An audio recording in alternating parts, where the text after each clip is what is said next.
Good morning. अब हम बात करेंगे प्रश्नावली नंबर 3 बहुपद। और बहुपद भी यहां पर कौन सा बहुपद आपके पास? द्विघात बहुपद हमारे पास यहां पर है। अब द्विघात बहुपद सबसे पहली चीज हमारे पास आती है कि द्विघात बहुपद क्या है, उसका व्यापक रूप क्या है। तो द्विघात बहुपद का व्यापक रूप, जैसे हम द्विघात समीकरण पढ़ते हैं उसमें बराबर 0 आता है। यहां पर ये द्विघात समीकरण बहुपद का व्यापक रूप हमारे पास क्या बेटा? A X square plus B X plus C A, जहां हमेशा ए क्या होता है? एक्स स्क्वायर का गुणांक, यानी एक्स स्क्वायर के गुणा में जो भी मान है उसको हम क्या मानेंगे बेटा? ए मानेंगे। बी एक्स हमारे पास क्या होता है? एक्स का गुणांक, यानी एक्स के गुणा में जो भी होगा उसको हम क्या मानेंगे? बी मानेंगे। और सी हम किसको मानेंगे?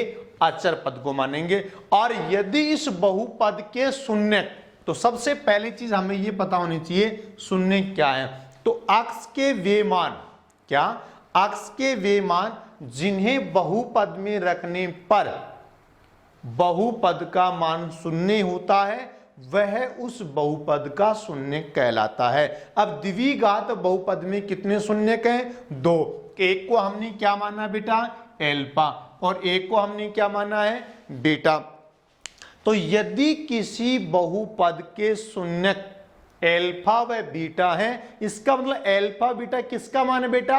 एक्स का है। और एक्स का मान यहां पर मान रखेंगे तो इस बहुपद का मान क्या होगा? शून्य होगा। इसलिए ये इसके क्या कहलाते हैं? शून्य कहलाते हैं। और यदि एल्फा व बीटा इसके शून्य हैं तो एक्स माइनस एल्फा, ध्यान दे ये प्लस का तो किसका हो गया बेटा?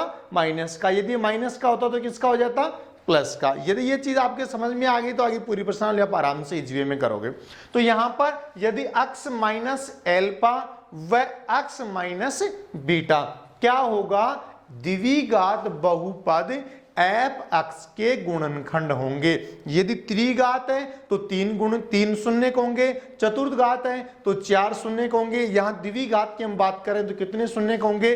2 शून्य होंगे। अब हमारे पास बात आती है बेटा शून्यकों के योग एवं गुणनफल का इनसे संबंध क्या होता है। तो शून्यकों का जब हम योग ज्ञात करते हैं तो हमारे पास माइनस बी बटा ए से हम ज्ञात कर सकते हैं सीधा। यदि हमें कोई सवाल ये दे रखा है कि ये सवाल हमारे पास है 2x स्क्वायर 5x प्लस 6, ये द्विघात समीकरण है, बहुपद है। इस बहुपद में आपको ये कह दिया भाई इसके शून्यकों का योग क्या होगा, तो उसके शून्यकों का योग का सीधा सूत्र हमारे पास होता है माइनस। ये माइनस कहां से होता है? सूत्र से। बी क्या होता है? एक्स बट्टा एक्स स्क्वायर का गुणांक, यानी ए क्या है? 2 है। तो इसके जो भी शून्य आएंगे उन शून्यकों का योग बराबर हमारे पास क्या आएगा? -5/2 आएगा। और इनका गुणन क्या आएगा बेटा? इनका गुणनफल आएगा अचर पद बट्टा, अचर पद क्या बेटा? 6 बट्टा एक्स स्क्वायर का गुणांक 2, यानी इसका गुणनफल हमारे पास क्या आएगा? 3 आएगा। ये हम कहां पर काम में लेंगे?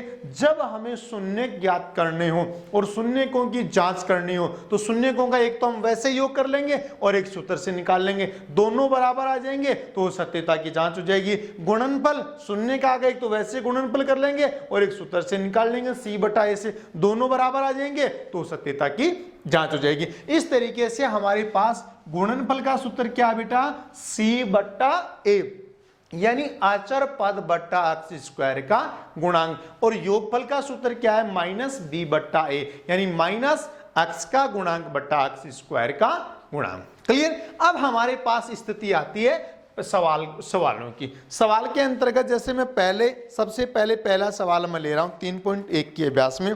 हमें कह रहा है कि निम्न द्विघात बहुपदों के शून्य ज्ञात कीजिए। इसका मतलब सबसे पहले हमें शून्य ज्ञात करने हैं, उसके बाद में शून्यकों तथा गुणांकों। ये तो क्या है बेटा?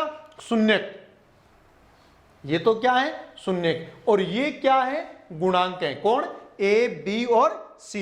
इनके बीच में हमें संबंध ज्ञात करना है और संबंध ज्ञात करने के लिए हमें उनकी सत्यता की जांच करनी है। तो सबसे पहले गुणनखंड करके हम इसके शून्य ज्ञात करेंगे और शून्यकों का योग दोनों स्थितियों में निकालेंगे, हमारे पास आ गए, और इस सूत्र से निकालेंगे। गुणनफल दोनों स्थितियों पर आ गए उनको निकालेंगे। तो देखो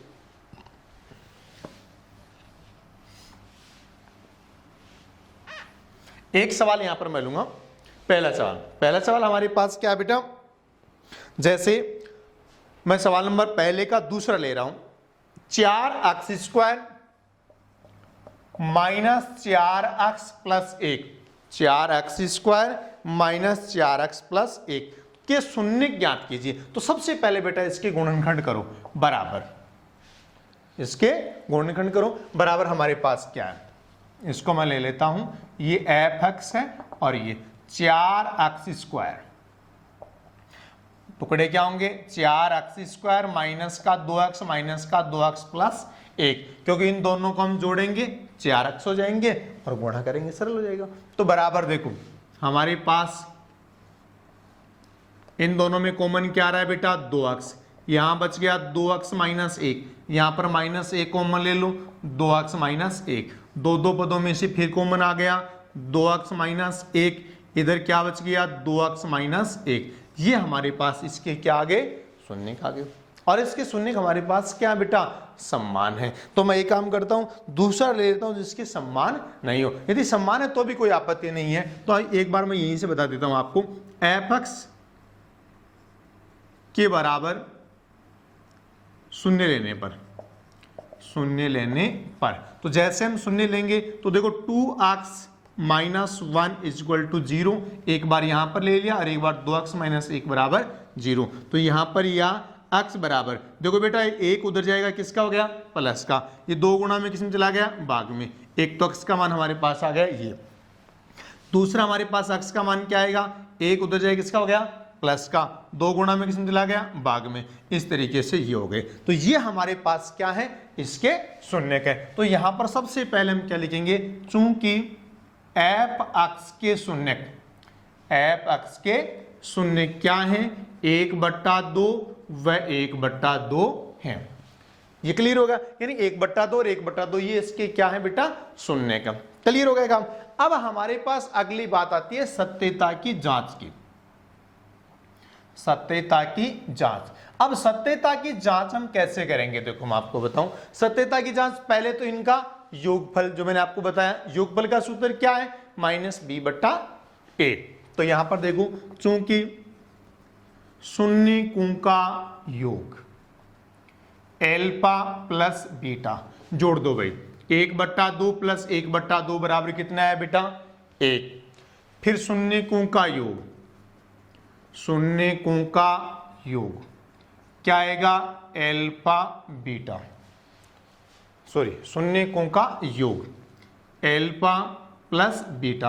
अब हम यहां से तो हमने जो निकाले उनको जोड़ा है, अब हम क्या करेंगे, जो मैंने आपको सूत्र बताया था, क्या बताया था बेटा, -b/a, यानी माइनस x का गुणांक बटा x² का गुणांक, माइनस x का गुणांक बटा x² का गुणांक, देखो बराबर माइनस x का गुणांक, बोलो बेटा x का गुणांक, यहां पर हमारे पास क्या है, -4 है, ध्यान देना क्या है, -4 है। ये माइनस तो कहां से लिया मैंने, सूत्र से, और ये -4 अपॉन x² का गुणांक, बोलो x² का गुणांक क्या बेटा, 4, माइनस को माइनस प्लस हो गया, 4 एकम 4, बताओ दोनों स्थितियों में एक आया कि नहीं आया, बराबर है। आगे अब पुनः हम क्या करेंगे, शून्यकों का गुणन एल्फा बीटा, गुणा करो भाई, 1/2 इंटू 1/2 बराबर कितना आया बेटा, 1/4। क्लियर। यहां पर अब हम शून्यकों का गुणन उस सूत्र से ज्ञात करते हैं, एल्फा बीटा बराबर, सूत्र क्या है बेटा, c/a, अर्थात अचर पद बट्टा x² का गुणांक।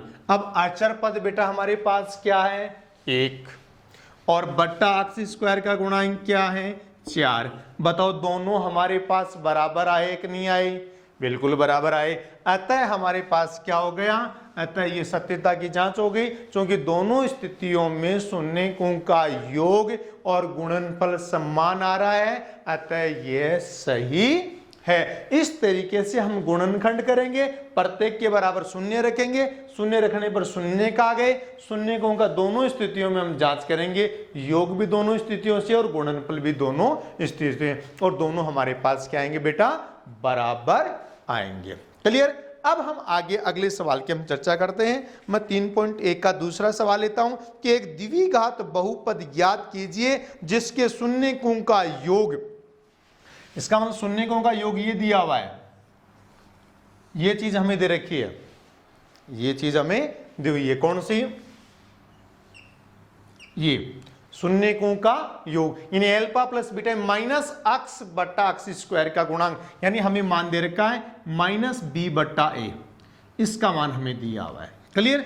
दूसरा शून्यकों का गुणनफल, शून्यकों का गुणनफल बेटा ये दे रखा है, यानी हमें दे रखा है सी बट्टा ए, ये दो चीज हमें दे रखी है। अब आप थोड़ा सा ध्यान दो, यहां पर हमारे पास इसका मान दे दिया और इसका मान, दोनों का मान दे दिया। अब दोनों के अंतर्गत हम लोग क्या करेंगे, देखो दोनों में कॉमन कौन है बेटा, ए है, दोनों में कॉमन कौन है, ए है, तो इसमें जो दे रखा है ए को मान लेंगे ए या मान लेंगे के, कोई भी अचर मान सकते हैं। तो ए के बराबर इस बी का मान भी किस में निकाल लो, ए में निकाल लो, और इस सी का मान भी किस में निकाल लो, ए में निकाल लो। ए का मान अपने आप ए में है ही, तो ए का मान, सी का मान भी ए में हो गया और इधर बी का मान भी ए में हो गया, ए अपने आप में ए है ही, तो ए के बराबर हम क्या मान लेंगे बेटा, के मान लेंगे, यानी कोई भी अचर पद हो जाएगा और दो समीकरण बनेंगे, क्योंकि योग गुणनफल दिया हुआ है और योगफल दिया, दोनों चीज आपको दी हुई है, दोनों से दो समीकरण बनाएंगे और सीधा ईबीसी में मान रख देंगे। देखो मैं एक सवाल आपको बता देता हूं, अच्छे तरीके से समझ में आ जाएगा।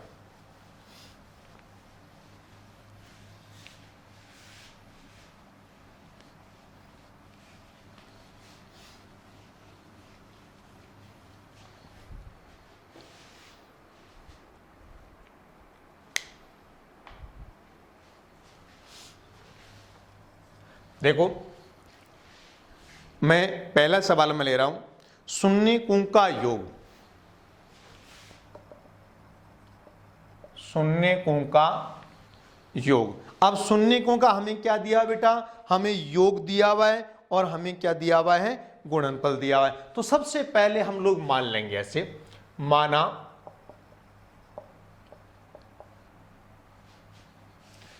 माना हमारे पास द्विघात बहुपद हम लोग मान लेते हैं क्या, कि A X square plus B X plus C है, क्या मान लेते हैं, A X square plus B X plus C है। माना द्विघात बहुपद A X square plus B X plus C है, A X square plus B X plus C है, के शून्यक एल्फा व बीटा, ये मान लिया तो हमारे पास क्या है, इसका रास्ता अपन को सीधा निकल जाएगा। कैसे, द्विघात बहुपद ये मान लिया हमने, एबीसी का मान। अब चूंकि हमें क्या दिया हुआ है, चूंकि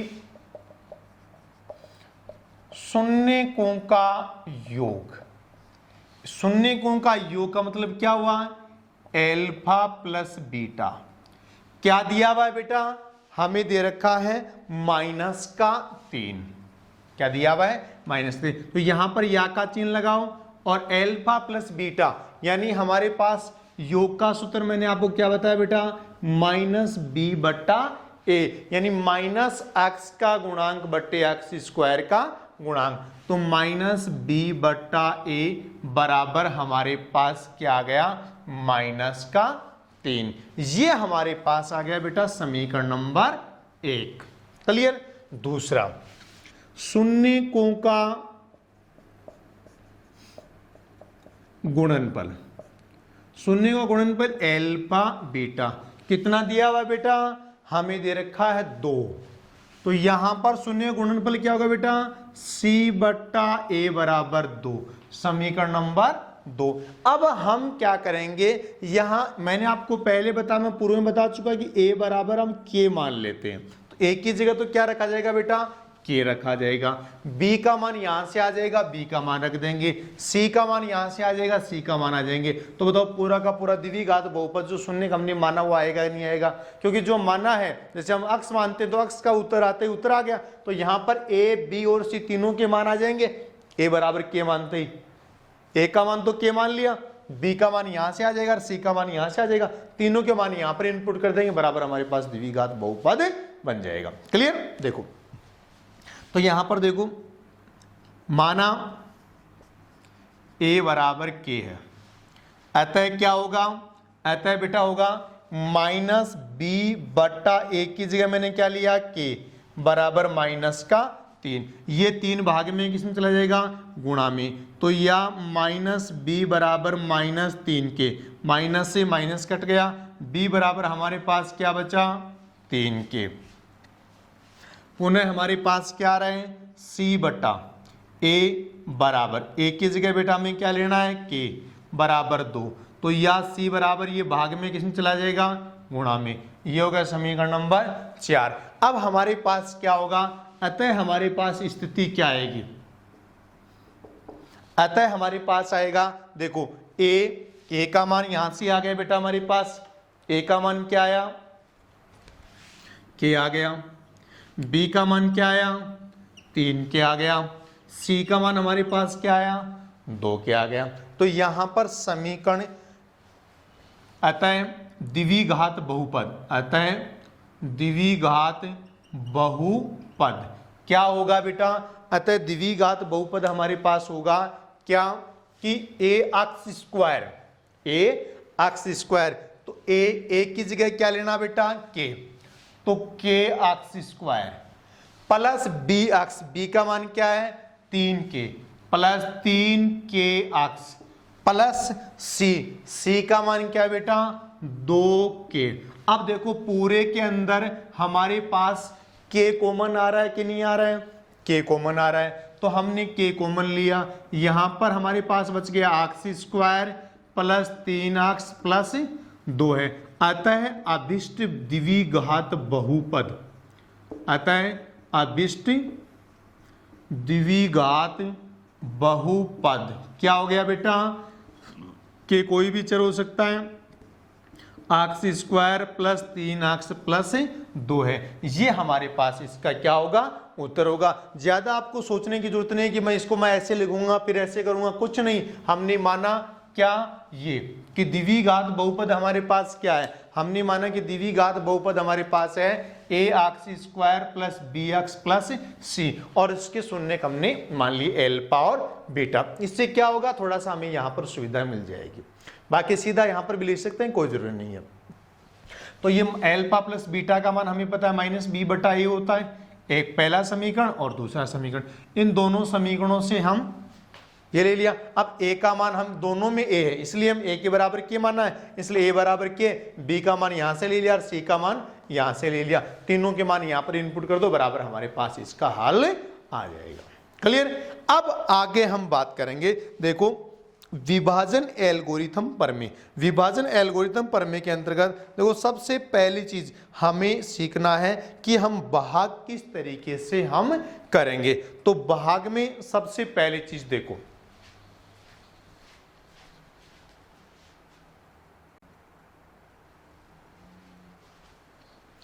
तो बेटा अब हम बात करते हैं क्या कि विभाजन एल्गोरिथम प्रमेय क्या है। देखो विभाजन एल्गोरिथम प्रमेय हमारे पास क्या है? f अक्ष बराबर होता है g अक्ष गुणा q अक्ष प्लस r अक्ष। देखो जिसमें भाग दिया जाता है उसको बेटा हमेशा हम क्या मानेंगे? f अक्ष मानेंगे। जैसे मैं ये कहां से आया, मैं आपको छोटा सा एक उदाहरण के द्वारा बताता हूं। जैसे 37 हमारे पास है, 37 में 5 का भाग लगो, 5 7 35 बच गया 2, हमें ये लेके आना है 37। तो ये 37 हम कैसे लेके आएंगे? इन दोनों को हमें गुणा करना पड़ेगा, 5 गुणा 7। 5 क्या है? भाजक है, जिसका भाग दिया जाता है वो क्या कहलाता है? भाजक। ये भाजक हो गया, गुणा 7 ये हमारे पास क्या है? भागफल है, भागफल ले लिया, प्लस 5 7 35, नीचे 2 और बचे हुए हैं भाई, 5 का भाग 7 बार गया, चाहे 7 का भाग 5 बार लगा दो, इन दोनों गुणा करने पर ये आएगा, नीचे शेष बचा वो हमें क्या करना पड़ेगा, जोड़ना पड़ेगा। इसलिए विभाजन एल्गोरिथम प्रमेय कहती है कि भाज्य बराबर भाजक गुणा भागफल प्लस शेषफल। यहां पर ये ले लेता है एफ अक्ष बराबर हमारे पास होगा जी अक्ष इंटर क्यू अक्ष प्लस आर अक्ष। अब हमारे पास ये कहां से आया, ये मैंने आपको इसके द्वारा बता दिया। हमेशा ध्यान रखो जिसमें भाग दिया जाता है उसको हम क्या मानेंगे बेटा, एफ अक्ष मानेंगे, जिसका भाग दिया जाएगा उसको हम क्या मानेंगे, जी अक्ष मानेंगे, इसको क्यू अक्ष और इसको आर अक्ष। अब हमारे पास पहला सवाल हमारे पास क्या है, विभाजन एल्गोरिथम का प्रयोग करके यानी भाग लगा के एफ अक्ष को जी अक्ष से भाग देने पर भागफल तथा शेषफल ज्ञात कीजिए। इसमें मैं आपको एक सवाल बताऊंगा। पहला सवाल, ये भाग हमें किस तरीके से आपको करना है, क्लियर? तो देखो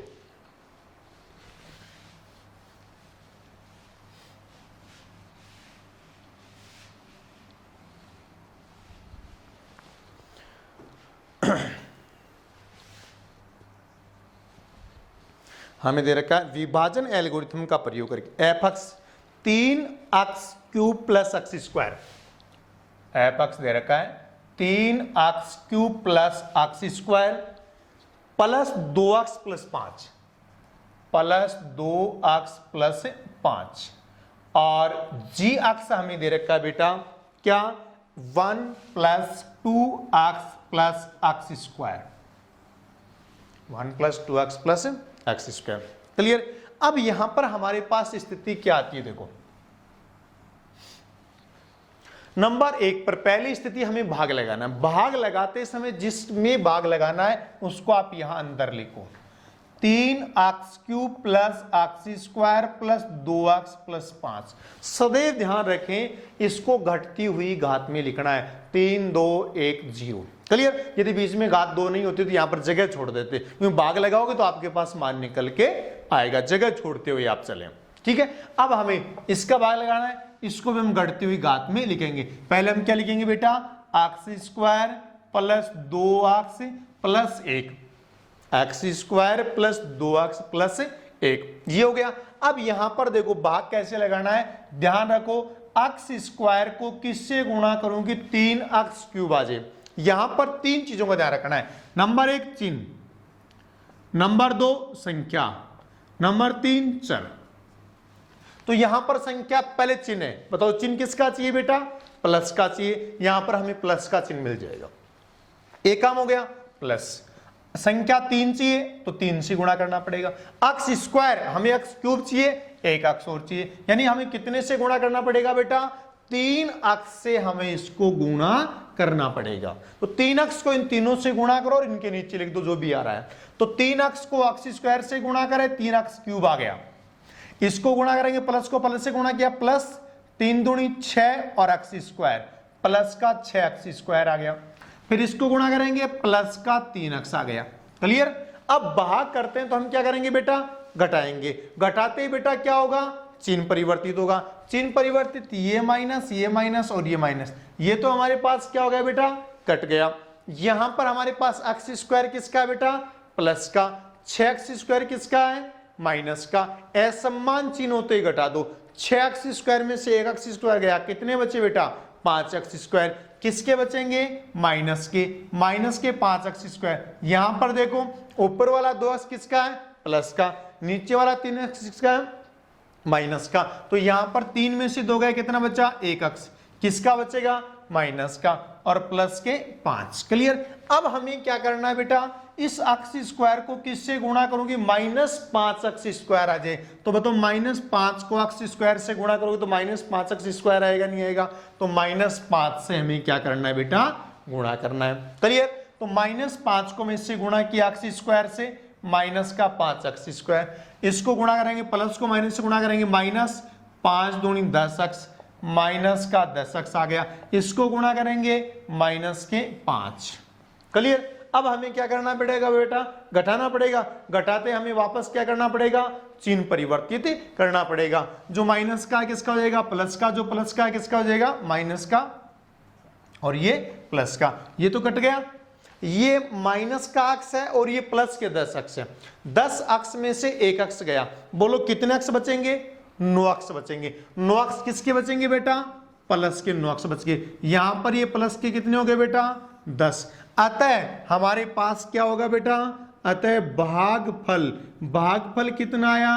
3 अक्स माइनस 5 व शेषफल आर एक्स हमारे पास क्या आया? 9 अक्स प्लस 10। इस तरीके से हमें क्या करना है बेटा? इसमें भाग सीखना है, भाग हमें आना चाहिए। सबसे इंपॉर्टेंट चीज हमारे पास यही सवालों के अंतर्गत। अगली चीज हमारे पास क्या आती है? देखो पहले सवाल में आपको भाग लगाना इसी तरीके से, क्लियर। अब हम बात करते हैं दूसरे सवाल की। दूसरे सवाल को ध्यान से पढ़ो, बहुत इजी तरीके से दिया हुआ है। पहले बहुपद से दूसरे बहुपद को भाग करके जांच कीजिए कि पहला बहुपद दूसरे बहुपद का गुणनखंड है या नहीं है। अब इसी में बता देता हूं कि ये इसका गुणनखंड है कि नहीं है। यदि शेषफल बचता है तब तो गुणनखंड नहीं है, और शेषफल बचता है तब तो गुणनखंड नहीं है, और शेषफल नहीं बचता है तो गुणनखंड है। कैसे? देखो 6 में 2 का भाग जाता है, 2 3 6, भाग पूरी बार चला गया, इसका मतलब 2 6 का गुणनखंड है। और यदि भाग पूरी बार नहीं जाता तो ये इसका गुणनखंड नहीं होता। यानी इन सवालों के अंतर्गत केवल आपको भाग देके ही आपको ज्ञात करना। हाँ, तो अगला सवाल हमारे पास क्या है, उसमें हमने ज्ञात कर लिया f अक्ष बराबर 2 अक्ष की घात 4 माइनस 3 अक्ष स्क्वायर माइनस 3 अक्ष स्क्वायर प्लस 6 अक्ष माइनस 2, ये हमारे पास है। अब इसमें हमें क्या दे रखा है बेटा? इसके शून्यक हमें दिए हुए हैं, ये इसके शून्यक है। तो मैंने आपको बताया, जैसे हमने प्रश्नावली में शुरुआत की थी कि यदि X square plus B X plus C के शून्यक यदि एल्फा व बीटा है तो अक्स माइनस एल्फा व एक्स माइनस बीटा इसके क्या है? शून्यक हैं। तो यहां पर हमारे पास प्लस में था तो हमने माइनस में बना दिया था, तो यहां पर ये प्लस में वो तो माइनस में हो जाएगा, तो माइनस में वो किस में हो जाएगा? प्लस में हो जाएगा। तो यहां पर अपन नीचे क्या लिखेंगे? अतः x माइनस के अंडरूट 2 इंटू एक्स प्लस के अंडरूट 2 क्या है? f x के गुणनखंड है। f x के क्या है? गुणनखंड है। क्लियर? तो यहां पर हमारे पास देखो, इसको मैं क्या लिख सकता हूं? एक्स स्क्वायर भाई a minus b into a plus b है। a minus b into a plus b बराबर क्या होता है बेटा? A square minus b square होता है। अब a square minus b square बराबर ए स्क्वायर की जगह एक्स स्क्वायर अंडर 2 का स्क्वायर 2 है, तो ये एक्स स्क्वायर माइनस क्या है? 2 है। ये इसका एक गुणनखंड है। अब इस ए गुणनखंड का भाग लगाएंगे, जैसे 6 भाग 2 2 3 6, 2 का भाग लगाओगे 3 आ जाएगा, 3 का भाग लगाओगे 2 आ जाएगा। तो एक गुणनखंड का भाग लगाएंगे तो हमारे पास क्या आएगा? दूसरा गुणनखंड। हमें ज्ञात करना है इसके शून्य ज्ञात कीजिए, तो गुणनखंड के बराबर शून्य रखेंगे तो शून्य का जाएगा। तो एक गुणनखंड का भाग लगाओ, जैसे 2 का भाग लगा तो दूसरा गुणनखंड 3 आया कि नहीं आया? 3 का भाग लगा तो 2 आएगा नहीं आएगा? उसी तरीके से एक्स स्क्वायर माइनस 2 ये कहां से आया? इन शून्यकों से। शून्यकों से हमने गुणनखंड बनाया, अब गुणनखंड से हम क्या करेंगे? शून्य ज्ञात करेंगे। अब गुणनखंड कैसे ज्ञात करेंगे? एक गुणनखंड हमारे पास 2 की जगह है तो दूसरा गुणनखंड आ जाएगा। तो हम लोग क्या करेंगे? विभाजन एल्गोरिथम प्रमेय से, विभाजन एल्गोरिथम प्रमेय से। विभाजन एल्गोरिथम प्रमेय क्या कहती है बेटा? एक्स स्क्वायर माइनस 2 का भाग लगाओ 2 एक्स की घात 4 minus 3 x cube minus 3 x square plus 6 x minus 2। Clear? अब हमारे पास देखो, एक्स स्क्वायर को मैं किससे गुणा करूं कि 2 एक्स की घात 4 आ जाए, 2 एक्स की घात 4 आए। तो देखो मैं किससे गुणा कर देता हूं बेटा? 2 एक्स स्क्वायर से। किससे गुणा करोगे? 2 एक्स स्क्वायर से गुणा करेंगे। तो 2 एक्स स्क्वायर को इससे गुणा किया 2 एक्स की घात 4, और इसको गुणा करेंगे 2 एक्स स्क्वायर से गुणा करेंगे, प्लस को माइनस गुणा करेंगे, माइनस 2 दूनी 4 एक्स स्क्वायर माइनस का 4 एक्स स्क्वायर प्लस का माइनस का हो जाएगा, माइनस का किसका हो जाएगा? प्लस का। क्लियर? अब ये तो हमारे पास कट गया, यहां पर इसको मैं सरल करता हूं, माइनस का 3 एक्स क्यूब, ये माइनस का किसका है? प्लस का। असमान चिन्ह है, घटा दो, 4 एक्स स्क्वायर में से 3 एक्स स्क्वायर गया, 1 एक्स स्क्वायर बचा, किसका बचा बेटा? प्लस का, प्लस 6 एक्स माइनस के 2। अब आप एक बात बताओ बेटा, एक्स स्क्वायर को किससे गुणा करूं कि माइनस 3 एक्स क्यूब आ जाए? किससे गुणा करना पड़ेगा? माइनस 3 एक्स से, क्योंकि देखो प्लस का चिन्ह किसका चाहिए? माइनस का, माइनस से गुणा कर दिया 3 चाहिए और x क्यूब चाहिए, तो -3x से गुणा करेंगे। तो -3x से गुणा करोगे -3x क्यूब, माइनस को माइनस से गुणा करेंगे प्लस 3 दूनी 6x, ये आ गया। ये चिन्ह बदलोगे दोनों के दोनों कट गए, यहां बच गया बेटा x स्क्वायर और यहां बच गया -2। अब हम किससे गुणा करना पड़ेगा बेटा, प्लस के 1 से गुणा करोगे, x स्क्वायर -2 आ जाएगा, ये प्लस ये माइनस दोनों कट गए, क्या बचा 0। अतः एफ एक्स का दूसरा गुणनखंड हमारे पास क्या आया बेटा, 2x स्क्वायर -3x प्लस 1। इसके हम टुकड़े करके गुणनखंड करेंगे और प्रत्येक के बराबर शून्य रखेंगे तो हमारे पास अन्य शून्य आ जाएंगे। क्लियर, यानी शून्य से हमने क्या किया बेटा, गुणनखंड, एक गुणनखंड आ गया, भाग लगाया, क्या आया दूसरा गुणनखंड। अब दूसरे गुणनखंड के टुकड़े करके और गुणनखंड कर लो, प्रत्येक के बराबर शून्य रखो, हमारे पास क्या आ जाएगा, शून्य का आ जाएगा। तो देखो हम यहां पर लिखेंगे अतः दूसरा गुणनखंड, अतः एफ एक्स का दूसरा गुणनखंड क्या है, 2x स्क्वायर -3x प्लस 1। तो यहां पर 2x square -2x -x plus 1 टुकड़े कर दिए, जोड़े तब तो आना चाहिए माइनस का 3x और गुणा करें तब प्लस का 2x स्क्वायर। तो यहां पर देखो बराबर दो पदों में से कॉमन लेंगे, यहां पर 2x, यहां पर 2x कॉमन लिया, क्या बचा x -1, यहां पर माइनस का 1 कॉमन ले लो, क्या बचेगा x -1। तो वापस दो पदों में से कॉमन ले लेंगे, यहां पर बच गया x -1, यहां पर बच गया 2x -1। अतः अन्य शून्य क्या याद करना पड़ेगा, अतः अन्य शून्य, एक तो इसके बराबर 0 रखोगे दूसरा शून्य आ जाएगा, एक बार इसके बराबर 0 रखो दूसरा शून्य आ जाएगा। तो x -1 बराबर 0 या 2x -1 बराबर 0। तो यहां पर x बराबर क्या आ गया बेटा, प्लस का 1, x बराबर क्या आ गया, प्लस का 1, और यहां पर आ गया x बराबर, ये 1 उधर जाते ही किसका हो गया, प्लस का, 2 गुणा में किसमें चला गया, भाग में। अतः एफ एक्स के अन्य शून्य के 1 व 1/2 है। इस तरीके से हमें हर सवाल को हल करना है। आगे अगली क्लास के अंतर्गत हम अभ्यास 3.3 और 3.4 की चर्चा करेंगे। जय भारत, जय हिंद।